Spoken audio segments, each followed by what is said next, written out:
Selamat datang di channel Alur Donghua. Sebelum menonton, silahkan subscribe, biar Mimin tambah semangat update-nya. Wilayah rawa besar terlalu luas. Peta air yang saya gambar hanya menggunakan tempat ini sebagai titik awal. Di sepanjang jalur air yang tersembunyi, luasnya mencakup beberapa ratus mil. Wajah dukun hantu pucat dan suaranya lemah saat dia berbicara. Tampaknya dia telah menggunakan kekuatan jiwanya secara berlebihan. The Weeping Soul Beast membuat segel tangan dan menembakkan cahaya merah tua ke kotak hitam. Lampu merah menyebar dan menyelimuti proyeksi hantu dukun. Tubuh dukun hantu bermandikan cahaya, dan kondisinya sedikit membaik. Dia berterima kasih kepada binatang jiwa yang menangis. Terima kasih. Han Li tidak segera menyimpan slip giok itu setelah memeriksanya.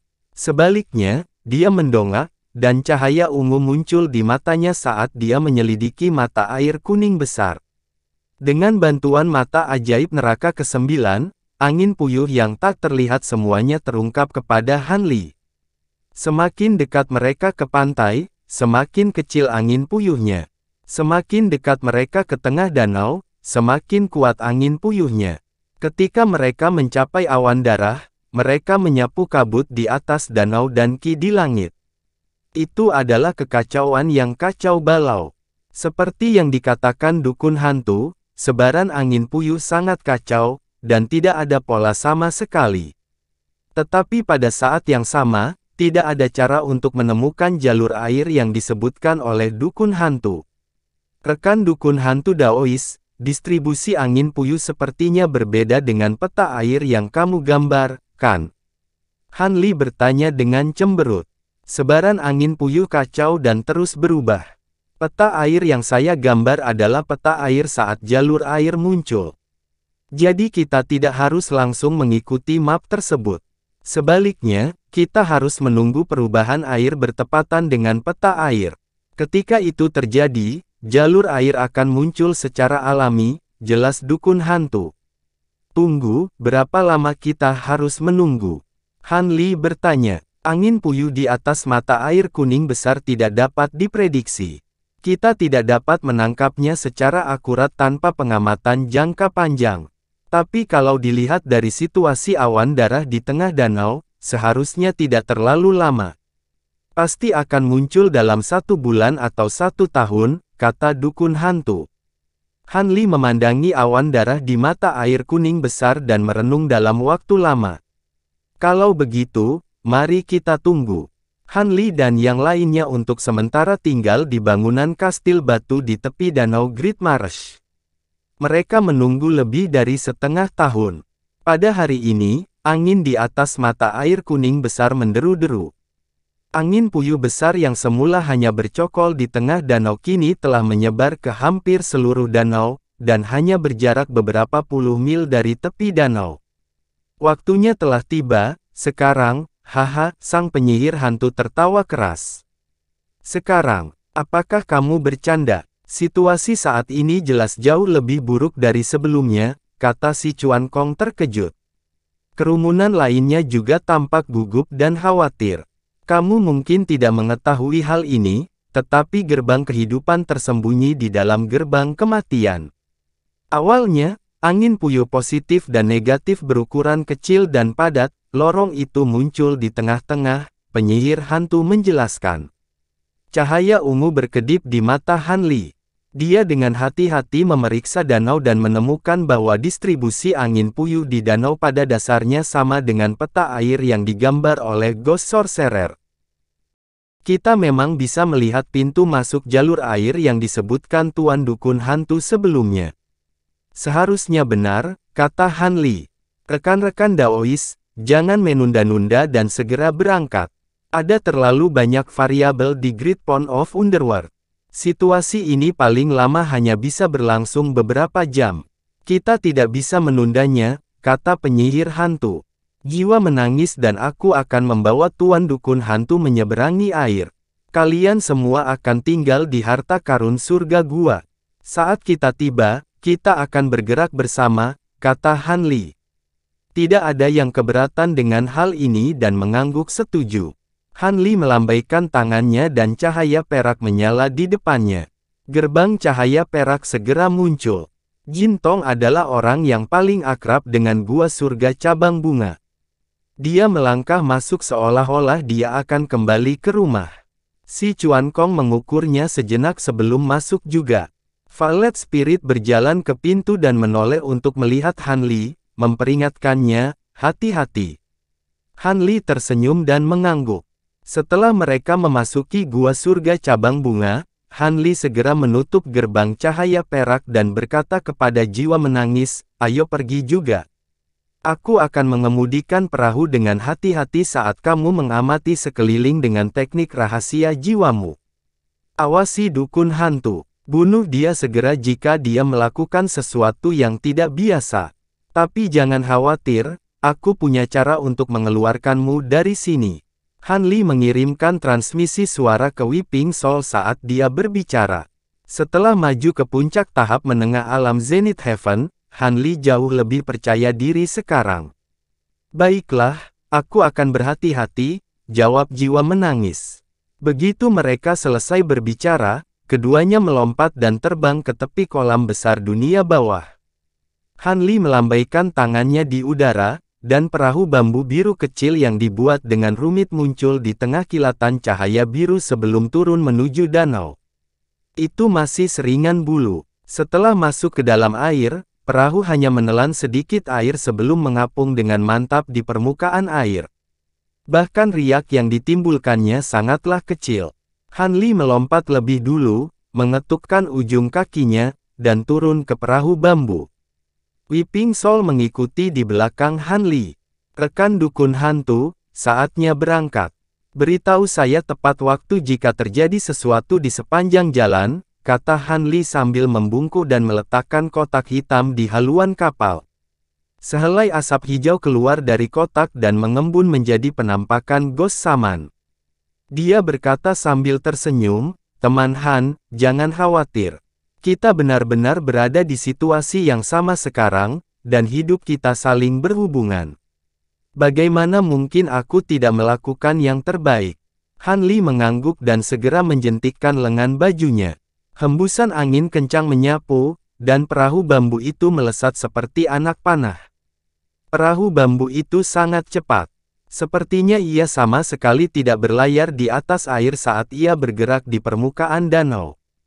Sebaliknya, ia tampak seperti meluncur di atas es. Begitu keluar dari danau, ia langsung menuju angin puyuh. Ketika Han Li melihat ini, dia buru-buru melambaikan tangannya dan mengeluarkan sebatang bambu panjang. Dia dengan keras menamparnya ke permukaan danau dan dengan paksa mengubah lintasan perahu bambu tersebut, menyebabkannya meluncur mengikuti angin puyuh. Hei, hati-hati, hati-hati, hantu dukun khawatir dan terus-menerus mengingatkannya. Han Li memantapkan perahunya dan mulai melambat. Dia melewati jalan sempit di antara dua angin puyuh dan secara resmi memasuki pintu masuk jalur air yang tersembunyi. Saat pertama kali masuk, hampir tidak ada riak di permukaan danau, dan perahu relatif stabil.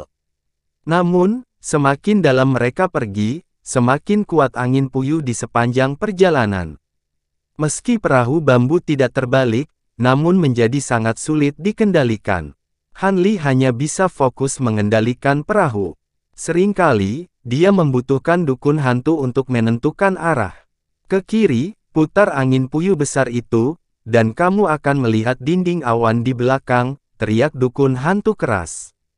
Han Li segera menamparkan permukaan air dengan tiang bambu dan memutar haluan ke kiri, melewati angin puyuh yang besar.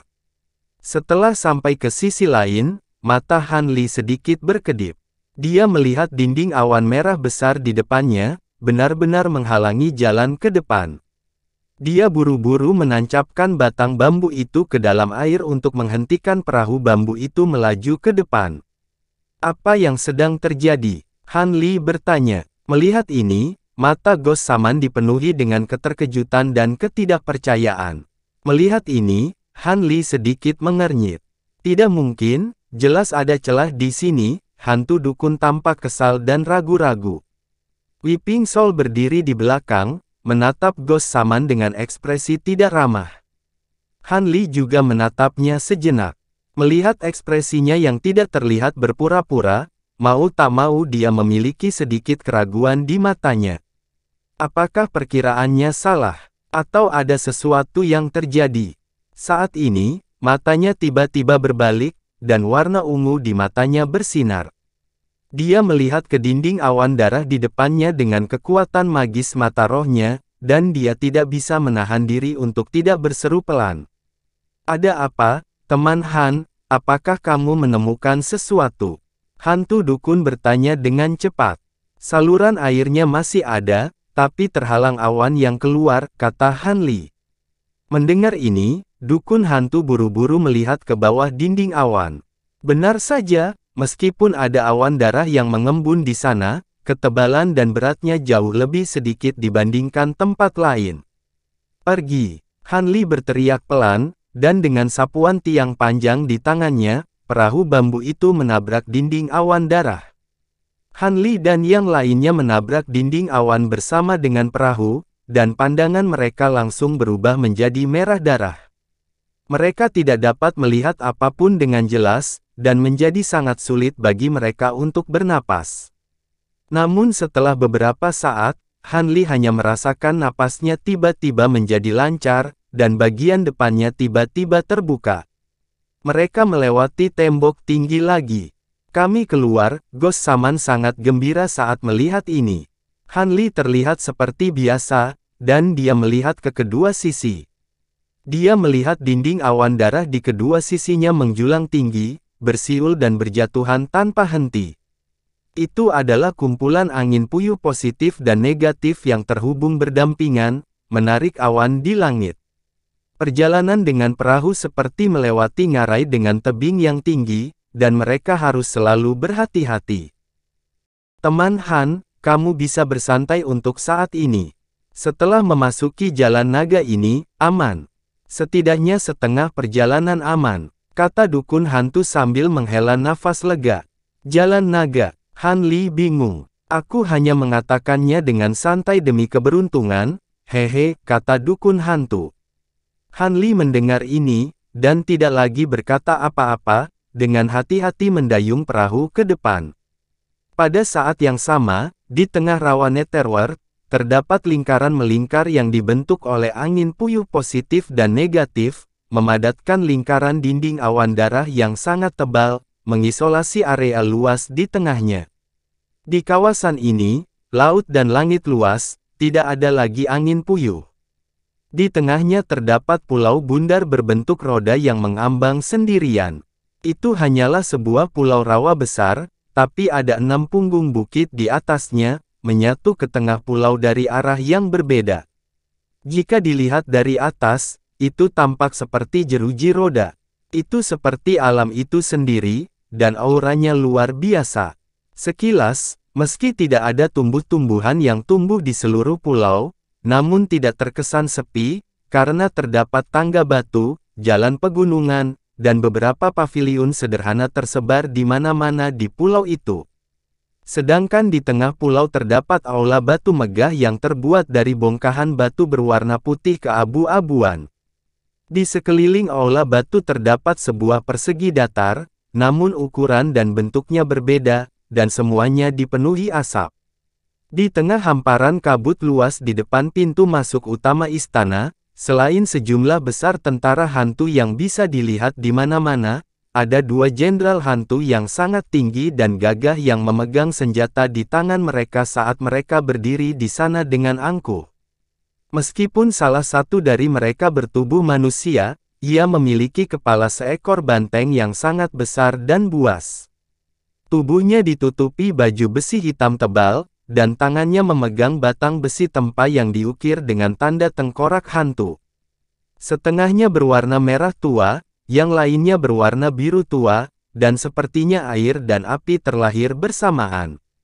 Yang lainnya juga bertubuh manusia, namun ia memiliki wajah sempit dan jelek seperti kuda.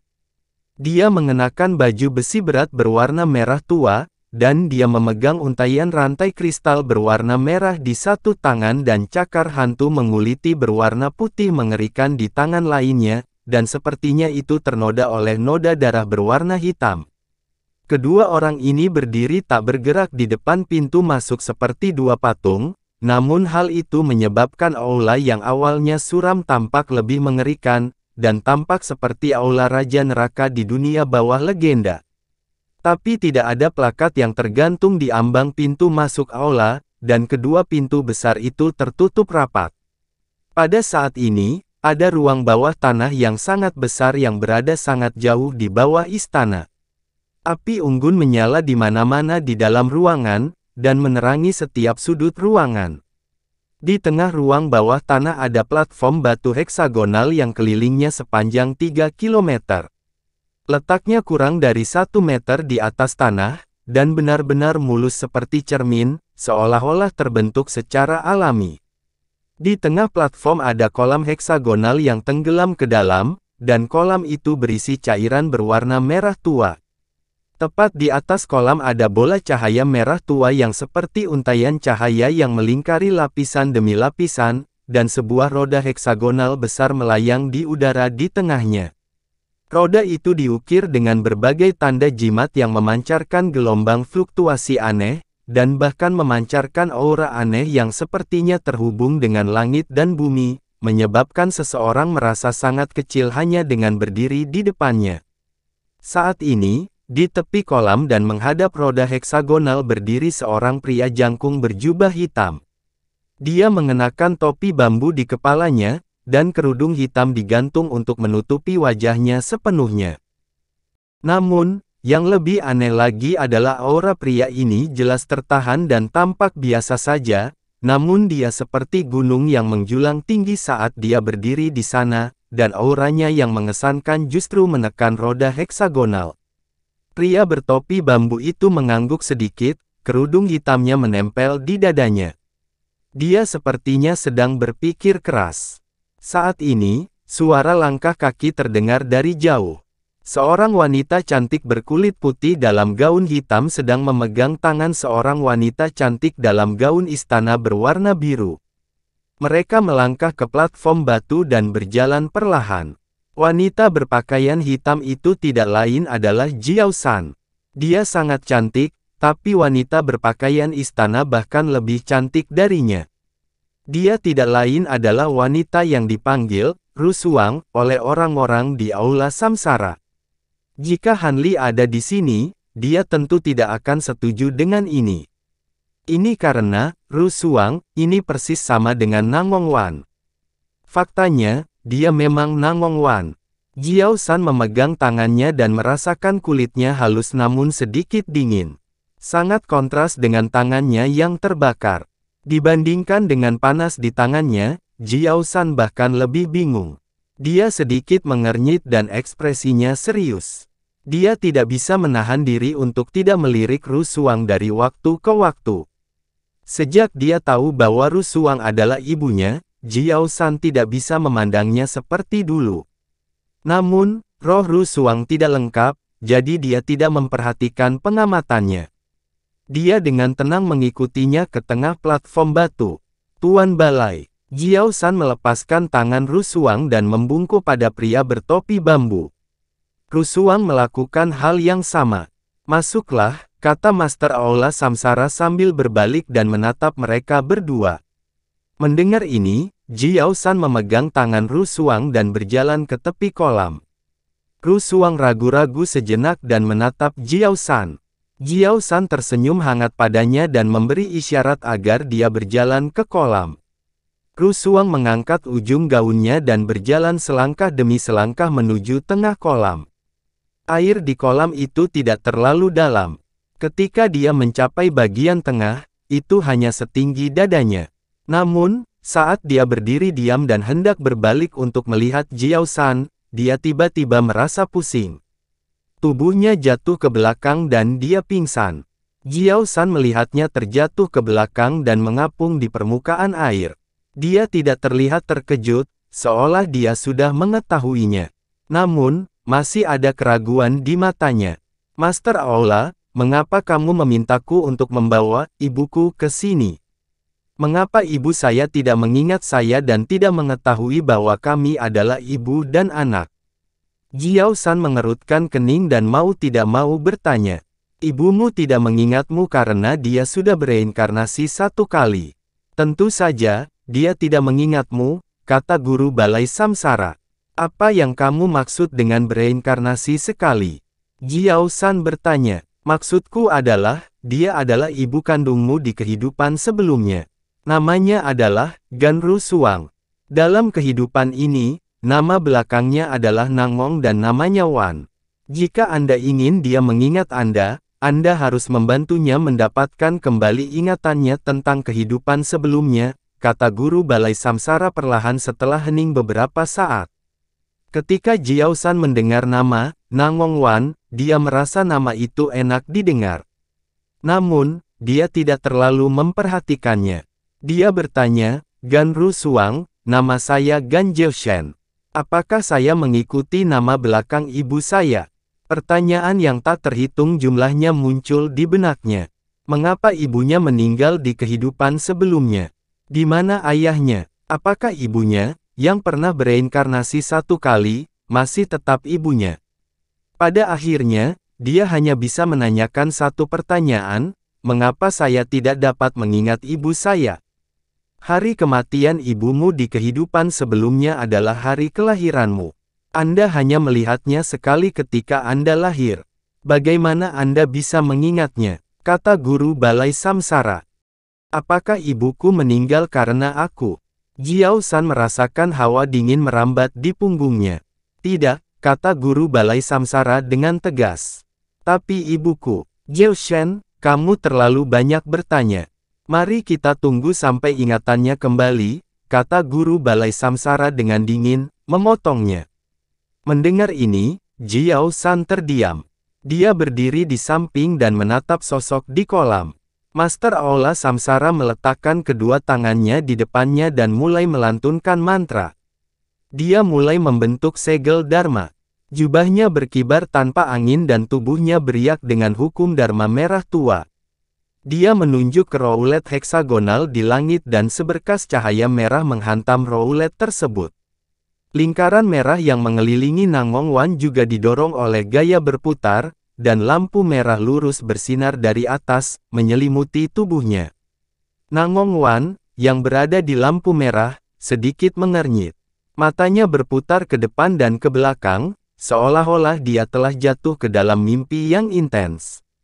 Namun dengan sangat cepat, dia berhenti bergerak, namun seluruh tubuhnya mulai tenggelam perlahan, dan akhirnya tenggelam ke dalam kolam. Di tengah Yellow Springs Marsh, dinding awan berwarna merah darah menutupi langit. Ngarai aslinya sudah tidak ada lagi.